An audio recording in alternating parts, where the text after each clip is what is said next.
पड़ोसी मुल्क बांग्लादेश में आरक्षण को लेकर ऐसी आग फैली जिसके लपेटे में 151 लोगों ने दम तोड़ दिया। लगभग 2500 से अधिक लोगों के घायल होने की खबर है। हैरान करने वाली बात यह है कि मरने और घायल होने का सिलसिला अभी थमा नहीं है और गिनती अभी भी जारी है। कॉलेज यूनिवर्सिटीज बंद हो गई हैं, ट्रेन मेट्रो सेवाएं ठप हो चुकी हैं, इंटरनेट बंद होने की खबरें भी हैं। लेकिन अचानक इतना सब कुछ कैसे घट गया? क्या है इसके पीछे की कहानी? बताएंगे आपको सारी कहानी। चलिए शुरुआत करते हैं। बात 1972 की है।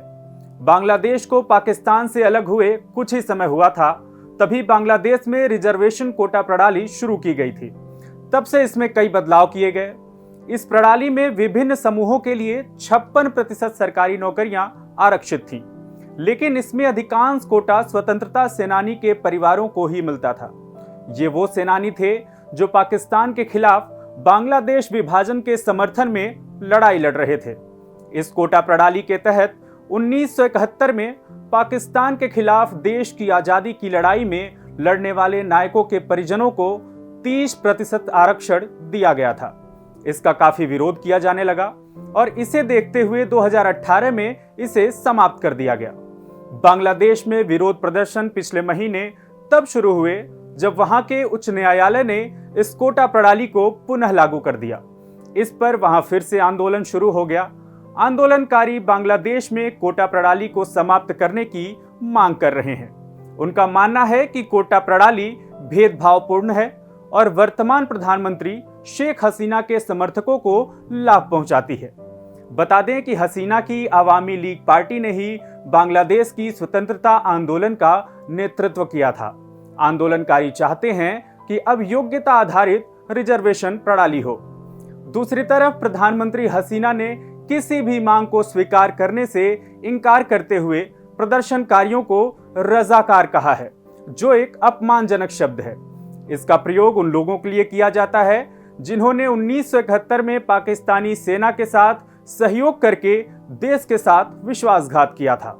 इस बीच कल 21 जुलाई को सर्वोच्च न्यायालय ने एक अपील पर अपना फैसला भी सुनाया है। फैसले के अनुसार बांग्लादेश मुक्ति संग्राम में भाग लेने वालों के परिजनों को 5% आरक्षण दिया जाएगा। 2% कोटा कास्ट माइनॉरिटीज, ट्रांसजेंडर्स और विकलांगों के लिए आरक्षित होगा।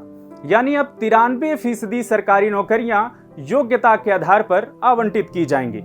बांग्लादेश में हालिया स्थिति की बात करें तो प्रधानमंत्री हसीना की सरकार ने पूरे देश में राष्ट्रव्यापी कर्फ्यू की घोषणा की है और व्यवस्था बनाए रखने के लिए सैन्य बलों की तैनाती का आदेश दिया है।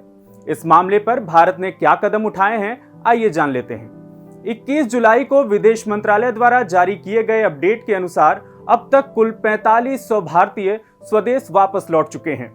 विदेश मंत्रालय की ओर से बांग्लादेश से भारतीयों को निकाले जाने के संबंध में जारी नवीनतम जानकारी में कहा गया है कि ढाका स्थित भारतीय उच्चायोग और हमारे सहायक उच्चायोग भारतीय नागरिकों की सुरक्षा के लिए स्थानीय अधिकारियों के साथ नियमित संपर्क में हैं। वो बांग्लादेश के विभिन्न विश्वविद्यालयों में शेष छात्रों और भारतीय नागरिकों के साथ उनकी सहायता के लिए नियमित संपर्क में हैं। बहरहाल मामला कुछ भी हो, राष्ट्र कोई भी हो, लेकिन ऐसे आंदोलन और ऐसे आंदोलनों की आग हमेशा मानवता को झुलसाती है। आप इस पूरे मामले पर क्या सोचते हैं? कमेंट बॉक्स में हमें जरूर बताएं।